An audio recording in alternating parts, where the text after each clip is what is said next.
Ladies and gentlemen of the jury, I present to you Scrubs Zero. Yeah. Football's back because there's already drama going on. Like, there's obviously your typical injury news and whatnot, but biggest thing going around has been Kyler Murray's contract. I've already touched on it.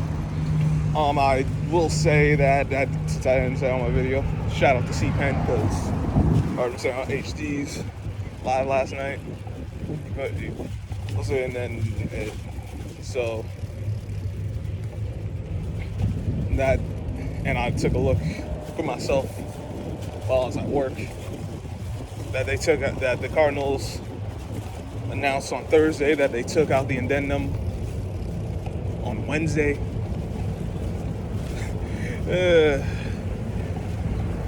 But the force, like, whoever thought it was a good idea to have this in the contract and think this wouldn't be the kind of attention that was going to be given, whoever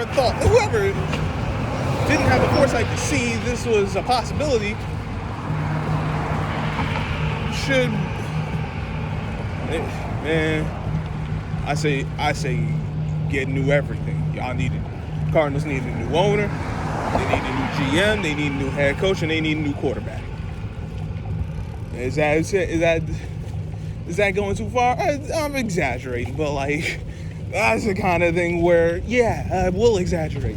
Because how the hell all y'all messed this up? Kyler Murray, you messed up by signing the contract. Owner messed up by giving the green light, and possibly more if he let it go, if he was the one who pushed for it to be in the contract.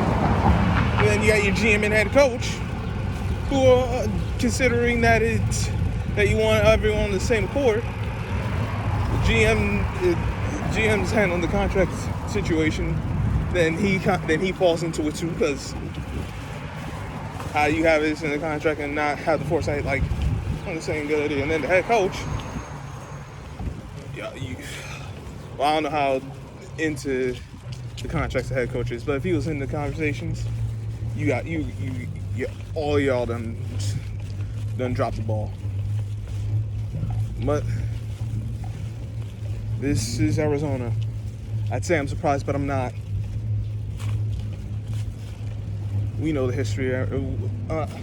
There's history at Arizona. There's more so the city, but the Cardinals ain't have done themselves a lot of favors either. But any case, enough about the Cardinals and their folding ways. I talk about some Giants news because I haven't gotten to that. It hasn't really been anything really of note. A few transactions, moving guys on and off the roster. Nick Gates, from all indications of hearing Brian Dable and Joe Shane talk about him, they like how he's progressing in his rehab. He could be back earlier than everyone expects. I personally didn't have any time. They didn't put out any timetable. The team. I don't have any expectations as far as the timetable. But from what it sounds like, he'll be on the active roster this season at some point. I don't know if he'll start on it, but he'll probably be the backup, which makes sense considering how much football he missed, the new system, all that. He's probably going to be the primary backup center once he's healthy. And he could play a few other positions on the line, so he's got that.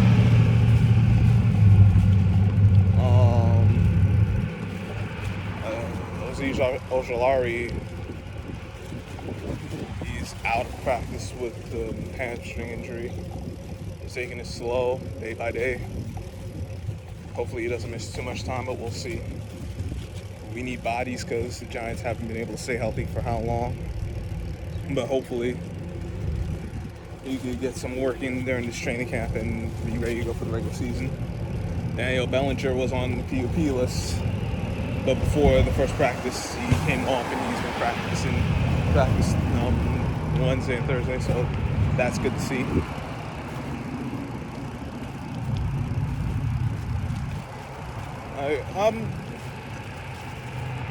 I'm liking I'm liking the feel of this team.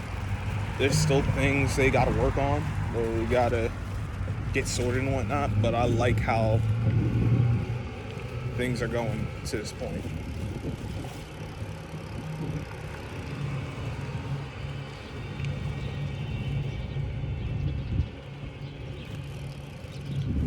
Yep.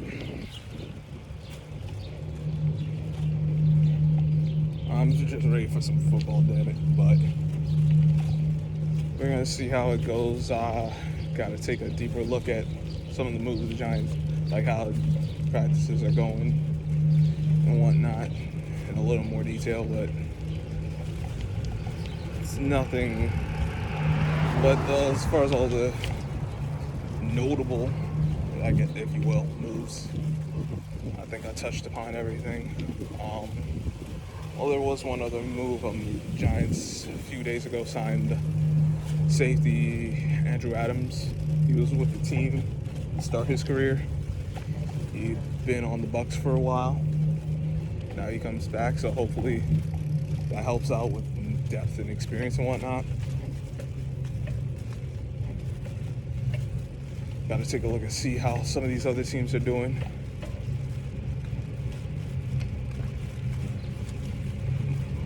But I'm liking how the Giants are looking to this point. It's certainly better than last season. Oh dear. It's better, but we still have to see how they do as far as games being played. We got to see who ends up getting starting roles and whatnot. But it's been interesting. Oh, there we go. All signs point to progress being made, which is good. And hopefully that continues. I know it's a lot of turnover for this team again, but at least this time it feels like a proper rebuild. At the very least, a proper turnover as far as the management and how they went about their business during the offseason. Now we just got to see how the coaching comes along. We got some good coaches that can, at least they were good at their previous stops. The question is, can they show more of the same in MetLife Stadium? So that's the $1 million question. We'll see how it all turns out. I'm ready for this dang on football season to get started. Heck, I'll take some preseason games right now. That's how much I want football to return. But those are my thoughts on it. If there's anything, leave your comments down below. What do you think of the Giants, how the Giants are going to do? Maybe any other team I should be keeping an eye out for. I would be keeping an eye on the division, but and of course, the higher profile teams, the teams that have had success in past years. But if there's a team that might be going on the radar right now that I haven't talked about or might have overlooked, by all means, let me know. Any other key moves in the league that I should keep my eye on. Yeah. Hit the like button, share, subscribe if you're new. Hit the notification bell so you don't miss any of the posts. I'll be going live with Jose later. I gotta check for what time, double check that, but I will be live with him later today, so be on the lookout for that. We'll be on his channel, see Jose Rodriguez. And until next time, I'm Scrub Zero, and I'll catch you on the flip side.